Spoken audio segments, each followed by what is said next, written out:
अब यहाँ पाठ्यक्रम का अंतिम विषय है। अब तक हमने यह देखा है कि विज्ञान हमें खुशी के बारे में क्या बताता है, लेकिन अगर मैं इस अंतिम विषय को शामिल नहीं करता तो मैं आपका अहित करूंगा। इस पाठ में हम इस पर चर्चा करेंगे। विज्ञान धार्मिक घटनाओं तक ही सीमित क्यों है? ईश्वर कौन है? धर्म खुशी से कैसे जुड़ा है? पवित्र आत्मा की घटना। ईसाई धर्म संक्षेप में। यह सब थोड़ा डरावना लग सकता है, लेकिन मेरे साथ बने रहें। मैं चीजों को ऐसी भाषा में समझाऊंगा जिसे मैं उम्मीद करता हूं कि कोई भी समझ सकता है। यहाँ मैं इस वीडियो के हमारे अगले प्रायोजक अर्थ 2.0 का उल्लेख करूंगा। एक ऐसे स्वर्ग की कल्पना करें जो इतना सुंदर हो, जिसे देखना स्वर्ग का स्वाद चखने जैसा होगा।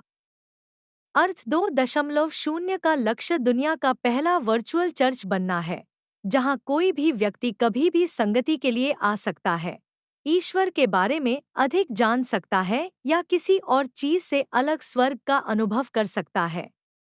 यदि आप अर्थ 2.0 को वास्तविकता बनाने में मदद करना चाहते हैं, तो विवरण में दिए गए लिंक पर क्लिक करें। विज्ञान हमें बताता है कि धर्म और जो लोग धार्मिक मान्यताओं का पालन करते हैं, वे आम तौर पर उन लोगों की तुलना में अधिक खुश होते हैं जो ऐसा नहीं करते हैं।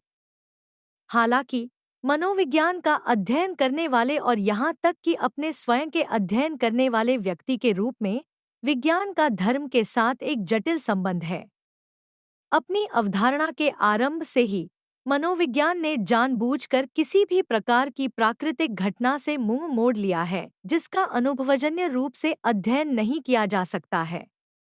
अनुभववाद वह विश्वास है कि लोगों को ज्ञान के आधार के रूप में सिद्धांतों के बजाय व्यावहारिक अनुभव और प्रयोगों पर भरोसा करना चाहिए। इसका मतलब यह है कि इसे वैज्ञानिक अध्ययन माना जाने के लिए धर्म के भीतर चमत्कारों और चमत्कारों का अध्ययन नहीं किया जा सकता है, क्योंकि वे कठोर और व्यवस्थित परीक्षण से नहीं गुजर सकते हैं जो वैज्ञानिक खोजों के लिए आवश्यक है। परिणामों को सत्यापित करने के लिए विज्ञान स्वतंत्र शोधकर्ताओं द्वारा सहकर्मी समीक्षा और प्रतिकृति से गुजरता है। अनुभववाद एक कारण है कि मनोविज्ञान के क्षेत्र ने अवचेतन का अध्ययन करने से मुंह मोड़ लिया। उदाहरण के लिए, क्योंकि इसका वैज्ञानिक रूप से अध्ययन करना बहुत कठिन है। धर्म के लिए भी यही बात लागू होती है। हालांकि कुछ सच्ची घटनाएं हो सकती हैं, क्योंकि अनुभववाद के लेंस के माध्यम से प्रयोग और अध्ययन करना लगभग असंभव है। धर्म से संबंधित मनोविज्ञान में एकमात्र अध्ययन प्रकृति में अधिक सहसंबंधी है। इस तरह से हम जानते हैं कि धार्मिक लोग आम तौर पर उन लोगों की तुलना में अधिक खुश होते हैं जो धार्मिक नहीं है। जब हमने माइंडफुलनेस पर चर्चा की थी, तब हम वास्तव में बौद्ध धर्म की शिक्षाओं पर चर्चा कर चुके हैं। बौद्ध धर्म वैश्विक आबादी का लगभग 7% हिस्सा है। हालांकि दो सबसे बड़े धर्म जो आश्चर्यजनक रूप से आपस में जुड़े हुए हैं, दुनिया भर में प्रचलित सभी धर्मों का लगभग 60% हिस्सा है। ये दो हैं, ईसाई धर्म और इस्लाम। दोनों धर्म एक निर्माता ईश्वर पिता में विश्वास करते हैं, जिसके बारे में कहा जाता है कि उसने आपकी माँ के गर्भ में आपको बनाया, आपको जीवन की सांस दी, जो हमें पूरी तरह से जानता है और यहाँ तक कि आपके सिर पर बालों की संख्या भी जानता है। जैसे माता पिता अपने बच्चे से प्यार करते हैं, वैसे ही ईश्वर भी हममें से प्रत्येक से इतनी तीव्रता से प्यार करता है जिसे हम शायद ही समझ सकें। वास्तव में पूरी बाइबल ईश्वर के मानवजाति के साथ मिलमिलाप की एक तरह की प्रेम कहानी है। तो इसका खुशी से क्या लेना देना है? धर्म के कई पहलू हैं जो खुशी के बारे में अब तक हमने जो सीखा है उससे जुड़े हुए हैं। सकारात्मक मनोविज्ञान में हमने आशा के महत्व और अपने अतीत, वर्तमान और भविष्य के बारे में हमारे आकलन के प्रति सकारात्मक दृष्टिकोण रखने के बारे में बात की। भविष्य का इससे बेहतर आकलन क्या हो सकता है कि जब हम यह सोचते हैं कि हमारे जीवन के अंत में हम एक स्वर्ग में जाएंगे जहां कोई दर्द या पीड़ा नहीं होगी? या यह कि एक प्रेमपूर्ण निर्माता आपके वर्तमान जीवन के लिए सर्वश्रेष्ठ चाहता है और आपके साथ एक गहरा व्यक्तिगत संबंध चाहता है? जब हमने प्रेम के बारे में बात की तो हमने अर्थ रखने और खुद से बड़ी किसी चीज के लिए जीने के महत्व के बारे में बात की। हमने दूसरों से प्रेम करने के बारे में बात की, जिसके कार्य से संभवतः हमारा सामाजिक समर्थन बढ़ता है, हमारा जुड़ाव बढ़ता है और हम खुद से और अपनी समस्याओं से ध्यान हटा पाते हैं। पारस्परिक मनोविज्ञान में हमने अपने जीवन में अन्य लोगों के महत्व और समुदाय के बारे में हमारी धारणा के बारे में बात की। इस बात को पूरा करने का इससे बेहतर तरीका क्या हो सकता है कि एक सर्वशक्तिमान, हमेशा मौजूद निर्माता हो, जो हमारी देखभाल कर रहा हो, हमारे सर्वोत्तम इरादों के लिए काम कर रहा हो, बिना किसी अपूर्णता के एक पिता की तरह हमारी देखभाल और प्यार कर रहा हो।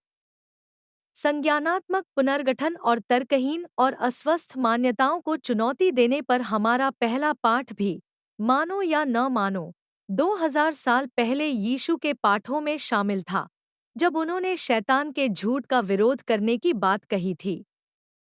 धर्म में वास्तव में खुशी के बहुत सारे तत्व मौजूद हैं।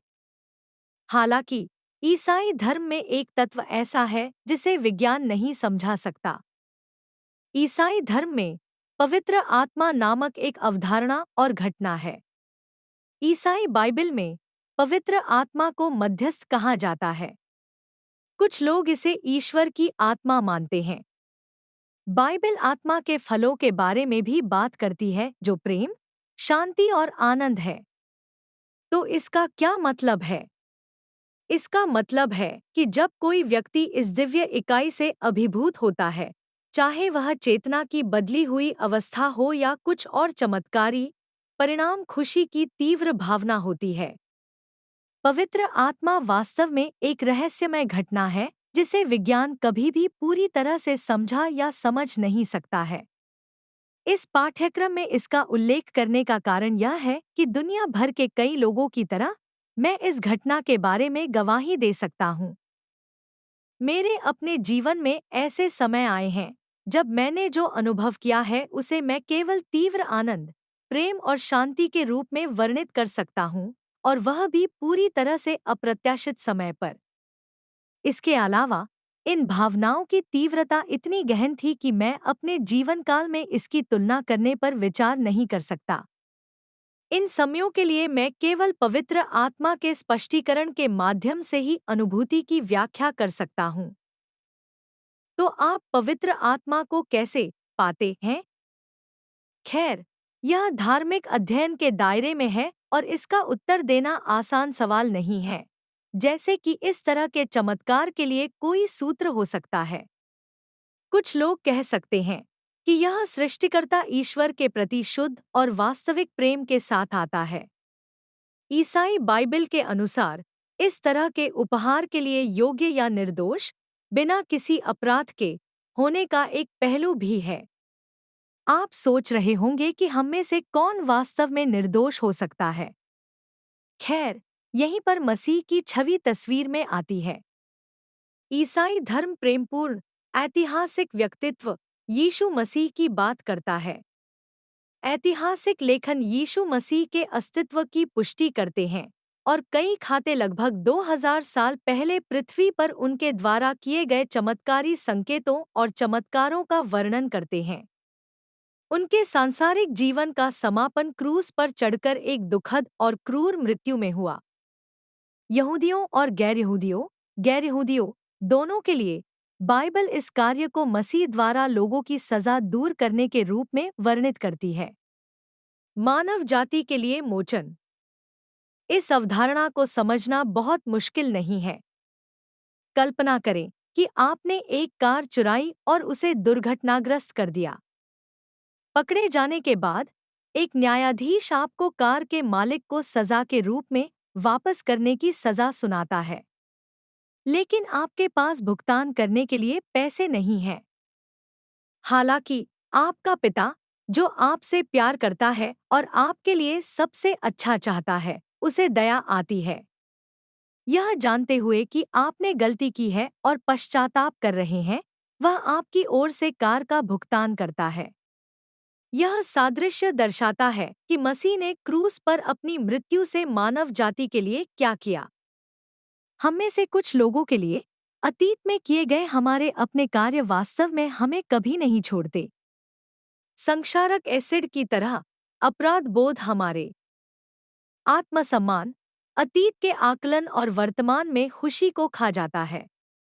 ईसाई धर्म के सबसे बड़े उपहारों में से एक के ज्ञान और स्वीकृति का अर्थ है क्षमा, कि हम अपनी परिवर्तन करने की शक्ति से गलतियों को छोड़ सकते हैं। यदि आप धर्म के बारे में अधिक जानने में रुचि रखते हैं, तो ऑनलाइन शिक्षण का खजाना उपलब्ध है। आप सीधे स्रोत पर जा सकते हैं, एक बाइबल उठा सकते हैं और एक नई यात्रा के पहले कदम उठा सकते हैं। आज का हमारा पाठ इस बात पर समाप्त होता है कि धर्म हमारी खुशी की यात्रा में किस तरह भूमिका निभाता है। जैसा कि बाइबल कहती है, मांगो और यह तुम्हें दिया जाएगा, खोजो और तुम पाओगे, खटखटाओ और तुम्हारे लिए दरवाजा खोला जाएगा। मैथ्यू 7:07। इसलिए धैर्य के साथ खोजो, आशा के साथ दृढ़ रहो और सबसे बढ़कर अपने पूरे दिल से प्यार करो और तुम भी पवित्र आत्मा के चमत्कार का अनुभव कर सकते हो।